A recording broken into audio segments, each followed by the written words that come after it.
Masechet Nazir, traité Nazir, Daftet, feuille numéro 9, tout en haut de la page. Mantitin Mishnah, Hareini Nazir, Mina Grogrot ou Mina Devela. Si quelqu'un dit, je fais vœu d'abstinence des figues sèches et des figues sèches compressées, le Shammai Omrim Nazir, selon l'école de Shammai, il sera considéré comme abstem. Ou Bet Hillel Omrim et non Nazir. Selon l'école de Hillel, il n'est pas abstem. Amar Rabbi Yehuda, Rabbi Yehuda lui dit, Af que chez Amrou Bet Shammai. Selon lui, ce que l'école de Shammai ont dit, Lo Amrou El Omer Arehen Alay Korban, ils ont parlé uniquement dans le cas où ensuite il a dit qu'il voulait simplement s'interdire ces figues comme un sacrifice, donc comme un vœu. Il ne voulait donc pas être abstem, et donc dans ce cas, ce seront les figues qui lui seront interdites par le vœu. Gemara. On a donc dit dans la Mishnah que celui qui dit je suis abstem pour les figues sèches ou les figues compressées, selon l'école de Shammai, il est abstem. Mais pourquoi donc? Voilà que la Torah a donc dit dans le livre des Nombres que c'est de tout ce qui sera fait avec les vignes et concernant le vin qu'il sera interdit, mais non pas les figues. Shammai Savrela qui Rabbi Meir. En réalité, l'école de Shammai pense comme Rabbi Meir, qui dit qu'un homme ne dit jamais quelque chose pour rien. Et donc on considère qu'il a voulu être abstem et il s'est trompé en pensant que l'abstem, ça lui est interdit ses figues. Ou Bet Hillel, alors que l'école de Hillel, eux, Savrelea que Rabbi Yossé, ils pensent comme Rabbi Yossé. De Amar Bigmar Devarav Adam Nitpas, qui dit que dans un cas pareil, où il y a une contradiction dans ses paroles, on suivra même la fin de sa phrase, Vaineder ou Pitro Imohu, et il s'agit donc d'un vœu qui s'annule lui-même, puisque la fin de la phrase ne correspond pas du tout à ce vœu.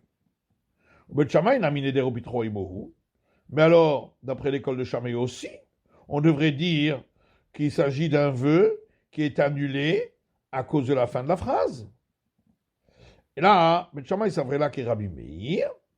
En réalité, l'école de Shammai pense donc, comme on l'a dit, comme Rabbi Meir, d'Amar En Adam Motzi de Varav Levatala, qui a dit qu'un homme ne sort jamais une parole en vain, mais qu'il va d'Amar Reni Nazir.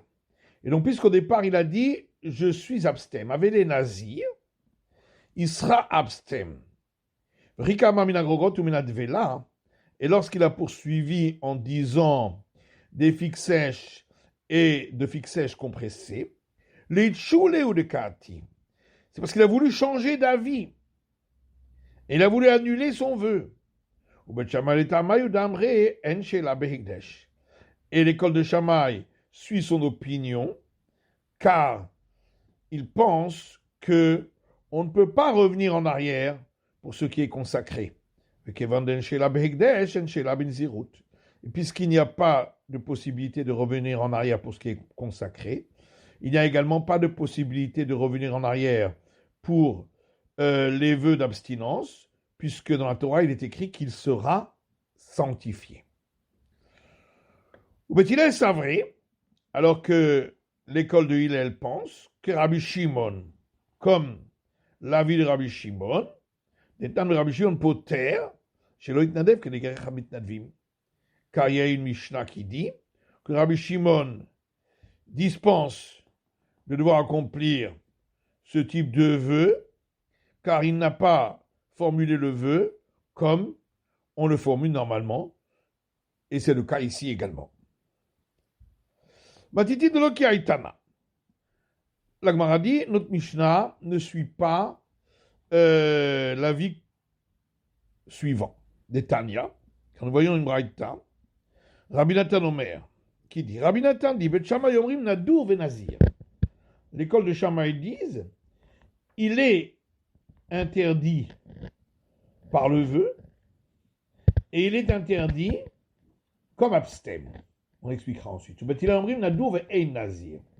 l'école du Hillel disent, il est interdit par le vœu, il est interdit comme abstème. Alors, Bet Shammai, l'école de Shammai, ça vrai là qu'est Rabbi Meir ou qu'est Rabbi Yehuda. Il pense comme Rabbi Meir, dans le cas où il n'a pas explicité ses paroles, et donc comme on l'avait dit auparavant, que puisque une personne ne dit jamais une parole en vain, c'est donc qu'il a voulu revenir en arrière de son vœu. Or, il ne peut pas revenir en arrière, comme on l'avait expliqué.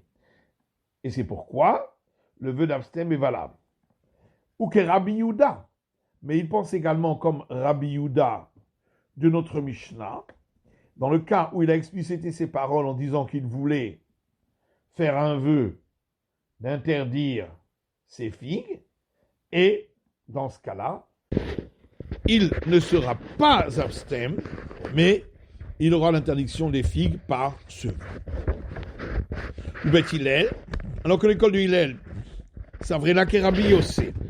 Eux pensent comme Rabbi Yossé, dans le cas où il n'a pas explicité ses paroles, car Rabbi Yossé dit que on regarde aussi la fin de la phrase. Or, la fin de la phrase annule le début, c'est pourquoi il n'est pas abstème. Et s'il a explicité ses paroles, en disant qu'en réalité il voulait faire un vœu d'interdire ses figues, eh bien, là aussi, on suivra l'avis de Rabbi Yehuda, qui dira que il aura l'interdiction de ses figues, mais il ne sera pas abstème. Nishtan Harina Amrela. Il y a une deuxième version de cet enseignement de Rabbi Nathan. Rabbi Nathan Omer, Rabbi Nathan dit, Bet Shammai Omrim Nadur Ve'eno Nazir. L'école de Shammai disent, il a l'interdiction du vœu pour ses figues, et il n'a pas l'interdiction de l'abstème. Alors que l'école de Hillel disent, ni il a l'interdiction par le vœu pour les figues, ni il a l'interdiction de l'abstème. Alors on va expliquer. Bet Shammai et Rabbi Yehuda, l'école de Shammai pense comme Rabbi Yehuda, que s'il a explicité ses paroles, comme on l'avait expliqué, en disant qu'il voulait simplement faire un vœu pour s'interdire les figues, effectivement, les figues lui seront interdites par un vœu. Mais s'il n'a pas explicité ses paroles, alors son vœu ne sera pas valable du tout, ni le vœu d'être abstème. Ou Bet Hillel qu'est Rabbi Shimon. Et l'école de Hillel pense comme Rabbi Shimon, qu'on avait vu précédemment, que s'il a formulé un vœu, pas comme on le formule normalement, ce n'est pas valable. Et donc, ni il sera abstème, ni il sera interdit par un vœu, même s'il a explicité ses paroles. C'est un attente. La Gemara dit, il y a une Mishnah ailleurs qui dit ainsi, Omer Arielai Mincha, la vie minaseorim. Celui qui dit, je m'engage à apporter une oblation d'orge. Or, il n'existe pas d'oblation d'orge pour le particulier qui fait un vœu. Il y avait minachitim. Et donc, il apportera une oblation de blé. Keimach, de même s'il dit qu'il s'engage à apporter une oblation de farine non tamisée, de farine complète. Il y avait solet, puisque dans son cas, il n'existe pas d'oblation de farine complète, il devra apporter une oblation de farine blanche. Chez l'aube shemen ulvona, ou s'il dit qu'il fait vœu d'apporter une oblation sans huile ni poudre de plante aromatique, or dans son cas, ça ne peut pas exister, et donc il apportera avec huile et poudre de plante aromatique. Hatsi Saron, ou s'il dit qu'il apportera une oblation qui a le volume d'un demi-Issaron, il y a Issaron Shalem, comme pour l'oblation du particulier volontaire, il doit y avoir obligatoirement le volume d'un Issaron, donc il apportera une oblation d'un Issaron. Issaron Umertsa, et s'il dit d'un Issaron et demi, il y a Vishnaim, il devra apporter 2 oblations, chacune du volume d'un Issaron. Rabbi Shimon Poter. Rabbi Shimon, dans tous ces cas-là, il le dispense d'apporter une oblation chez le Hitnadev, qui est le Mitnadvim, parce qu'il n'a pas fait le vœu comme c'est l'habitude des gens qui font ce vœu-là. Comme on l'avait vu, donc c'est l'opinion de Rabbi Shimon. Mantana, qui est l'auteur du début de cette braïta, que donc lorsqu'il a dit qu'il apportera une oblation d'orge, il devra apporter une oblation de blé. Cheskia dit, c'est en vérité une discussion et ça va uniquement d'après l'école de Shammai. N'est-ce pas que l'école de Shammai, on dit que lorsque une personne a dit qu'il est abstème des figues sèches ou des figues sèches compressées, il est considéré comme abstème parce que il a voulu changer d'avis et c'est impossible. Ici aussi, quand il a dit qu'il apportera une oblation d'orge, comme c'est donc qu'il s'est rétracté, et il est impossible de se rétracter, puisqu'il s'agit de sanctification, il apportera une oblation de blé. Mais Rabbi Yochanan Amar, Rabbi Yochanan lui dit, Afilu tema divrei hakol, ça peut même aller d'après tout le monde et aussi d'après l'école de Hillel. Mais Omer, il a été aidé à chez Nodrin Kach, l'onadarti Kach et la Kach. Et on parle d'un cas où il a dit, si j'avais su qu'on ne peut pas faire le vœu de cette manière, j'aurais pas fait de cette manière. Étant donné que il existe des oblations d'orge pour des oblations obligatoires, donc il est possible qu'effectivement il s'est trompé et c'est pourquoi il apportera une oblation de blé. Amar Cheskia dit lo shanu ela she'amar mina seorim. Quand on a dit d'après le premier avis que il doit apporter l'oblation, c'est seulement dans le cas où il avait dit qu'il apporterait une oblation d'orge. Aval amar mina adashim. Mais s'il avait dit qu'il apporterait une oblation de farine de lentilles, l'homme a été velocloum. Il n'apportera rien du tout. Et la Gemara demande, puisqu'on a vu que Cheskia, il explique que notre Mishnah, le premier avis va selon l'école de Shammai.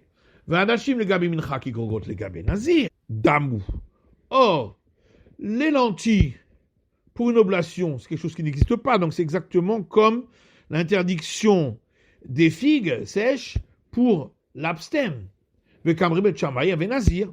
Et l'école de Shammai disent quand même qu'il est abstème parce qu'il a voulu revenir en arrière et il ne peut pas. Donc chez nous aussi, même dans ce cas-là, il devrait apporter l'oblation. Et la Gemara répond, Hadar Becheskia, que ici, Cheskia, il est revenu en arrière et il ne pense plus que le premier avis, c'est l'avis de l'école de Shammai qu'on a vu au début de notre Mishnah. Ve'amai hadarbe, pourquoi il est revenu en arrière? Amar Rava nous dit, Matitin keshite, parce qu'il a une question à partir de cette Mishnah. Maïga de tanemina seorim, itnemina adashim. Pourquoi la Mishnah a parlé d'oblation d'orge? Elle avait qu'à dire oblation de lentilles. Pour nous apprendre que même dans ce cas-là, il doit apporter une oblation. Et là, ça va, Cheskia. C'est pourquoi, à présent, Cheskia pense qu'Ikamre bet Shammai hatam ke Rabbi Yehuda, que l'avis de l'école de Shammai concernant l'abstème, c'est celui qui a été rapporté par Rabbi Yehuda, qu'on parle du cas où il a explicité ses paroles en disant qu'il avait voulu faire un vœu de s'interdire les figues, et celles-ci lui seront interdites par un vœu. Et donc ici aussi, il a explicité ses paroles en disant qu'il voulait faire une véritable oblation, mais il croyait qu'on pouvait faire une oblation d'orge, et là aussi, on acceptera, et il apportera une oblation comme il faut, donc de blé. Mais si il a dit qu'il apporterait une oblation de lentilles, comme ça n'existe pas, donc il ne peut pas dire qu'il s'est trompé, et donc il n'apporte pas d'oblation du tout. Et Rabbi Yochanan lui dit que le premier avis de cette Mishnah, c'est même dans le cas où il a dit qu'il apporterait une oblation de farine de lentilles. Et la Gemara pose une question vers Rabbi Yochanan, Hu de Amar, Beomer Iloaiti Odeachen Nodrin Kach le Dardarti Kach et la Kach. Que Rabbi Yochanan lui-même a dit que la Mishnah parle du cas où il explique ses paroles en disant que s'il avait su qu'on ne peut pas faire ce type d'oblation, il n'aurait pas fait le vœu de cette manière, mais il l'aurait dit de manière valable. Donc ça, c'est seulement lorsqu'il a parlé d'oblation d'orge, parce qu'il a pu se tromper, puisque ça existe une oblation d'orge. Mais pas dans le cas où il a dit oblation de lentilles. Et l'Agmara répond l'Idvarav de Cheskia ou de Kamar. Que Rabbi Yochanan, il est en train de parler selon les paroles de Cheskia. Et il lui dit, Atmaïta Maka Adartbach, pourquoi tu es revenu en arrière? Mishum de Lokatane Mina Adashim. Parce que dans la Mishnah, on n'a pas parlé de celui qui fait un vœu d'apporter oblation de farine de lentilles. Il lui dit, Dilmalo mi Kama. Peut-être que si la Mishnah s'est exprimée comme ça, c'est parce que il y avait un plus grand enseignement lorsqu'il a parlé d'orge. Mais en vérité, c'est valable même s'il a parlé de lentilles. Car on peut expliquer la Mishnah ainsi. L'omi Baria, non seulement qui a Adashim, dans le cas où il a dit oblation de farine de lentilles, de Maïte Mincha Ma'aliata, qu'on dira qu'il devra apporter une véritable oblation, dit Kalememami Hadar ou de Hadarbe, parce que comme ça n'existe pas une oblation de lentilles, donc on dira qu'il a changé d'avis, ou de fois ça change Rishon, et on suivra ce qu'il a dit au départ, comme c'est le premier avis de l'école de Shammai, dans notre Mishnah. Et là, qui Amar Mina Seori, mais même s'il a dit qu'il apporte une oblation d'orge, Vadaï de Achikama, et là on aurait pu dire que voilà ce qu'il a voulu dire, Ikacha Keminchat Omer ou Keminchat Sotat Igdosh Ilolo, que c'est seulement si l'oblation d'orge est valable pour lui, comme elle est valable pour l'oblation du Homer du deuxième jour de la Pâque, ou comme l'oblation de la femme qui a été suspectée de tromper son mari, c'est que dans ce cas-là qu'il apportera une oblation d'orge, mais sinon non. Et donc on aurait pu croire que le vœu n'est pas valable. C'est pourquoi la Mishnah veut nous apprendre que dans ce cas-là aussi, il apportera une oblation de blé, et on dira qu'il a voulu changer d'avis, et selon l'école de Shammai, il ne peut pas changer d'avis. C'est la fin de l'étude du Daf Tet de la feuille numéro 9.